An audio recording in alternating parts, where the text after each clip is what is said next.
Bapak Ibu, saudara-saudari dan anak-anak yang terkasih dalam Kristus, pada tanggal 4 Oktober yang akan datang, kita akan merayakan Hari Raya Santo Fransiskus dari Assisi, pelindung dan juga pendiri dari Ordo Fransiskan.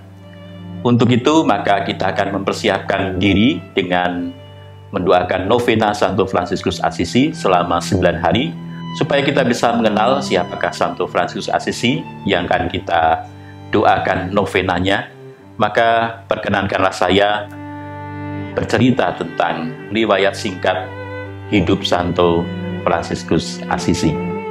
Santo Fransiskus Assisi lahir tahun 1182 di kota Assisi, sebuah kota kecil tidak jauh dari Roma, sekitar 3 jam atau 2,5 jam kalau kita naik kereta api. Ada di lembah Umbria, dan kota Assisi ini merupakan model kota feodalisme yang masih bisa kita lihat. Kalau kita lihat, ya, sistem feodalisme itu adalah sistem kemasyarakatan atau kebudayaan pada abad pertengahan di Assisi, di Italia pada umumnya, atau juga Eropa, di mana masyarakat itu terbagi atas beberapa kelas sosial. Ada kelas bangsawan yang paling tinggi, yang merupakan pemilik dari tanah-tanah yang ada. Ada kelas borjuis yang baru mulai, yaitu mereka yang tidak punya tanah tetapi mempunyai usaha, misalnya dalam perdagangan, pertukangan, dan sebagainya, yang merupakan kelas menengah yang baru mulai muncul di Eropa pada abad pertengahan.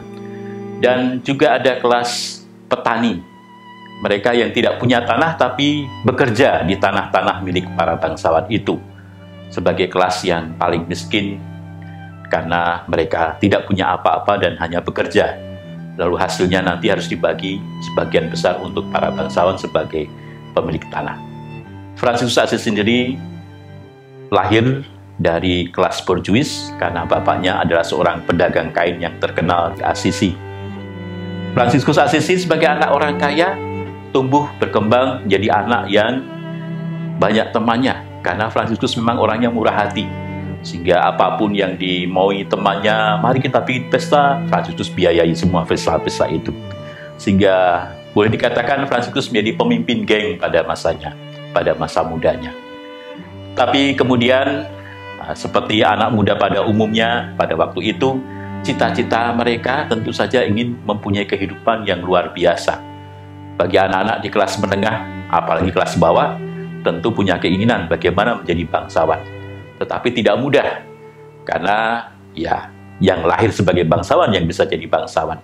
Tapi ada caranya juga untuk orang yang bukan lahir sebagai bangsawan untuk bisa sampai pada tingkat bangsawan, yaitu dengan menjadi kesatria. Kalau dia menang perang, menjadi panglima, tentu akan dianugerahi gelar kebangsawan oleh raja, sehingga masuk dalam kelas bangsawan.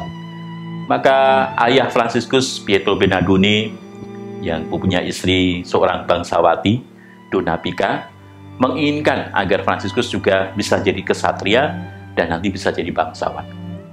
Fransiskus juga mempunyai cita-cita yang sama. Maka ketika ada kesempatan di mana ada pertempuran antara kota Assisi dengan Perugia, Fransiskus pun ikut serta untuk bertempur bersama anak-anak muda lainnya.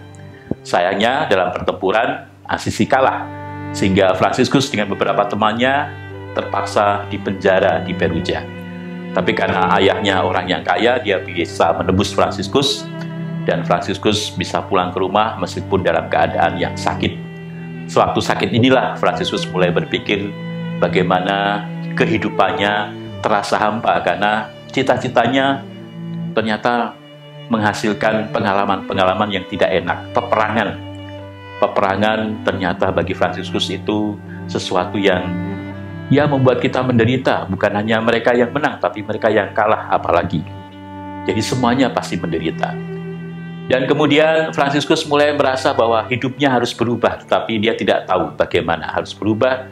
Ketika dia sembuh, kembali lagi kepada teman-teman, ya perasaan-perasaan yang lama tadi yang mau berubah menjadi hilang. Dia kembali lagi berpesta, berfoya-foya.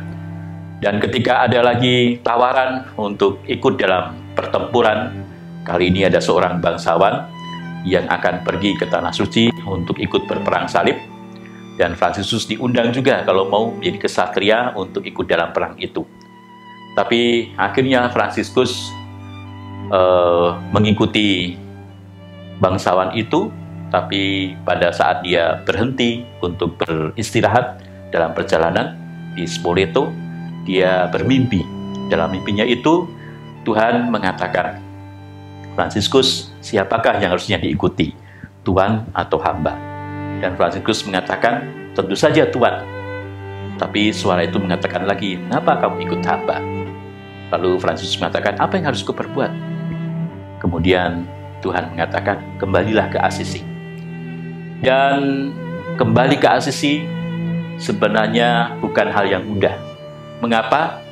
Anda bisa bayangkan saja, kalau seorang mau berangkat perang, belum sampai di tanah peperangan, belum sampai di medan peperangan, tapi sudah kembali, tentu akan dicap sebagai pengecut, dan tentu akan diejek. Dan itulah yang terjadi juga ketika Fransiskus kembali. Bapaknya tentu saja marah-marah, kecewa, dan kerabatnya, keluarganya, teman-temannya, mereka juga mengejek Fransiskus sebagai pengecut dan sebagainya. Tapi Fransiskus akhirnya menerimanya dengan tenang dan sabar. Dia banyak pergi ke gua-gua untuk berdoa, untuk merenung apa sebenarnya yang dikehendaki Tuhan untuk dirinya. Untuk mengisi kekosongan waktunya, dia juga membantu ayahnya untuk pergi berdagang kain. Ketika dia pergi ke Foligno untuk berdagang kain di sana, dia pulang dan mampir ke sebuah gereja yang nyaris roboh di San Damiano. Dan di depan salib yang ada di gereja itu, dia berlutut dan kemudian berdoa, mohon penerangan budi kepada Tuhan. Dan dalam doanya, salib dari San Damiano itu kemudian bersuara kepada Fransiskus. Fransiskus, perbaikilah gerejaku yang nyaris roboh ini. Fransiskus melihat sekeliling dan merasa itulah mungkin apa yang diinginkan Tuhan untuk dia kerjakan, memperbaiki gereja. Memang pada awalnya dia merasa gereja yang harus diperbaiki adalah gereja fisik, yaitu gereja San Damiano yang memang mau roboh itu. Maka dia segera mulai memperbaiki gereja itu, tapi dengan menggunakan uang yang diperolehnya dari berdagang, tentu saja membuat marah ayahnya, sehingga kemudian ayahnya menangkapnya, lalu meminta Fransiskus untuk mengembalikan segala harta yang tadi dipakai Fransiskus. Tapi Fransiskus bukan hanya memberikan hartanya, tapi dia memberikan semuanya kepada ayahnya dan mengatakan, ya sudah, kalau tidak sesuai dan tidak menuruti atau tidak mengikuti, menerima apa yang dia maui, ya sudah, sekarang kita pisah saja. Lalu Fransiskus pun meninggalkan keluarganya agar bisa memperbaiki gereja seperti yang dia dapatkan perintahnya dari Tuhan sendiri, dari salib San Damiano. Dan kemudian Fransiskus mulai memperbaiki gereja. Tiba-tiba ada beberapa saudara-saudara yang kemudian juga ikut bergabung dalam upaya itu. Mereka ikut juga memperbaiki gereja, sehingga tahun 1208 ada banyak pengikut-pengikut Fransiskus yang bersama-sama Fransiskus untuk memperbaiki gereja. Dan ketika gereja selesai, Fransiskus bingung, lalu mau apa lagi? Ada banyak saudara yang ikut. Maka dia kemudian membuka kitab suci dan menemukan dalam kitab suci perintah untuk berkeliling, untuk mewartakan pertobatan, untuk tidak memakai atau tidak membawa bekal, tidak membawa pakaian berhelai-helai, cukup yang dipakai saja. Dan perintah itu kemudian diwujudkan atau diikuti oleh Fransiskus dengan bersama teman-temannya. Mereka berkeliling untuk mewartakan Kristus yang juga hidupnya sederhana seperti mereka dengarkan dalam Injil, mewartakan kerajaan Allah dengan tidak memakai kekayaan dan meninggalkan segalanya untuk mengikuti Tuhan Yesus. Dan apa yang dibuat oleh Fransiskus dan saudara-saudaranya itu kemudian sungguh menjadi gerakan pembaharuan gereja yang tidak hanya secara fisik, tapi secara rohani gereja pun diperbaiki dengan pertobatan yang dilakukan oleh Fransiskus dan teman-temannya dalam berkeliling menuju kemana-mana untuk mewartakan Kristus. Banyak orang yang kagum pada Fransiskus, tapi tentu saja ada juga orang yang mencurigai Fransiskus, apalagi karena pada masa itu ada juga banyak bid'ah-bid'ah yang juga mengikuti Injil secara keras, tetapi mereka menyerang gereja. Maka banyak yang mengira Fransiskus dan kawan-kawannya juga bagian dari bid'ah itu. Ya, jadi Fransiskus dengan teman-temannya menuju ke Roma untuk minta pengesahan dari Sri Paus. Pada waktu itu yang menjadi Paus adalah Paus Innocentius ketiga pada tahun 1209.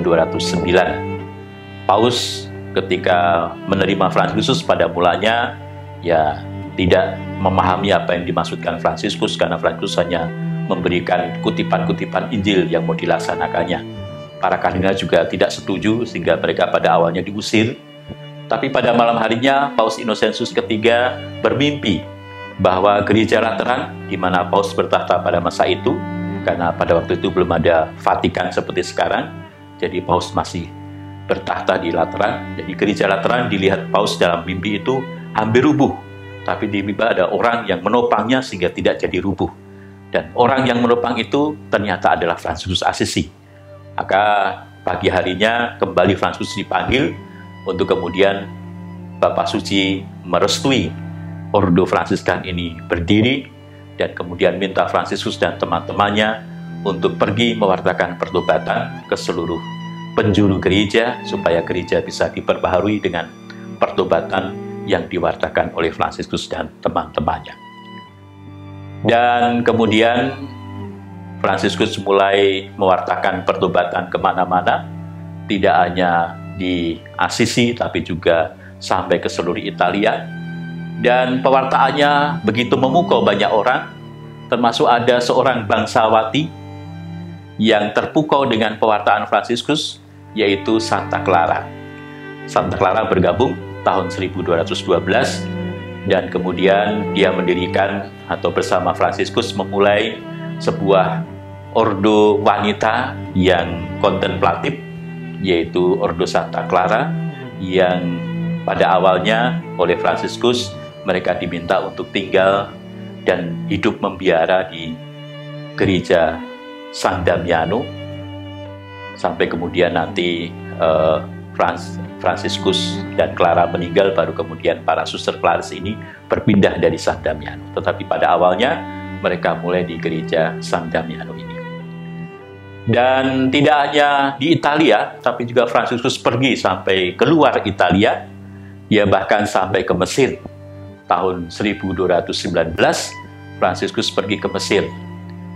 Untuk apa? Pertama-tama dia ingin supaya perang salib dihentikan, supaya perdamaian ditegakkan. Karena Fransiskus sudah pernah merasa bahwa pertempuran, peperangan itu tidak akan ada untungnya, semua pasti akan rugi, semua pasti akan menderita. Yang kalah apalagi yang menang pun akan mengalami yang sama. Karena itu dia ingin pergi supaya orang-orang Muslim juga dapat melihat bahwa gereja Katolik, iman Kristiani ini bukan soal peperangan. Kristus sebenarnya menghendaki perdamaian, bukan peperangan. Karena itu Fransiskus pergi ke Mesir. Memang di sana tidak gampang untuk bisa bertemu dengan pimpinan bala tentara Muslim waktu itu, tapi akhirnya dia bisa bertemu dengan Sultan Malik Al-Khalif.